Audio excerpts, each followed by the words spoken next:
Scribe, which is a Euro thriller, which starts out well. That's not promising. What is Anything was a Euro thriller. Why do you think that doesn't sound promising? Because I think it's because Hugh Grant always used to talk about Europud as the kind of stuff that he always used to get involved with. Okay. And so it's usually, if you'd said this is a French film, a French thriller, I'd have thought, oh, okay. All right. But why is it Euro thriller? Well, it's a French thriller. I just said Euro thriller. Okay, well, I think French now thriller... it sounds better. It sounds like Gitan and Gauloise. Okay. Oh, I see. And sophistication. Okay, so you're pro-France but anti-Europe. Actually, it's all about smoking again, isn't it? It So is, yeah. Ignore the Gitan and the Gauloise. Francois Cluzet, if I may. He starts out as a guy who works accounting office, and the job is driving him to drink, and his life falls apart. He is approached one day whilst unemployed by somebody from a private security firm and says, "We've got a job for you. We would like you to transcribe conversations that we have got recorded."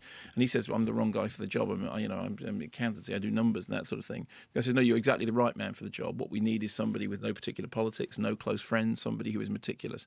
And he is told the parameters of the job, which is that he arrives first thing in the morning in this empty apartment where there is a typewriter, an old-fashioned typewriter, nothing connected to the internet, old-fashioned typewriter, and cassette tapes with the conversations, and he has to listen to the conversation and he has to type it exactly as it comes off the cassette.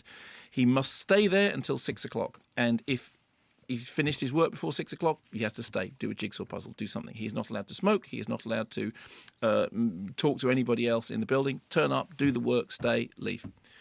And that's actually a very interesting, sort of weirdly kind of Kafkaesque premise.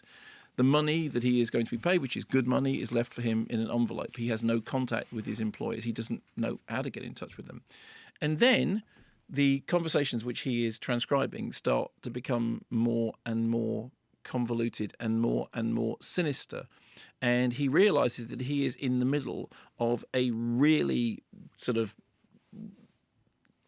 labyrinthine ongoing thing which involves politics and the law and, very, very many bad things.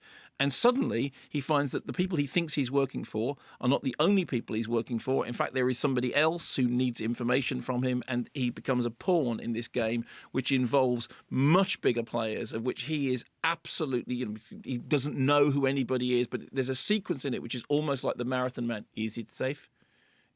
Is it safe? That thing when you're... And the weird thing is that Cluzet has got a little bit of Dustin Hoffman about him. He's grown into this more and more. I think he's a very, very good kind of everyman hero or anti-hero, because he looks permanently sort of downtrodden. And he's got that Dustin Hoffman thing of, what? I don't know what this is about. So it starts out very promisingly, very kind of paranoid. It then has to play its hand, and at the point that it does that, things start to fall apart. It moves into something which is much closer to being an action movie. It moves into something which actually starts to lose the gripping appeal it had, because it comes down to standoffs which are much more generic. But it begins very well. Sami Bourgillet is absolutely terrific as the unreadable. Is he the adversary? Is he the ally? And it's a shame, because the first sort of half an hour, 40 minutes is such a good setup. The film cannot quite manage to continue that on, but it's diverting. And if it comes up on TV or video, I think you'd find it quite gripping.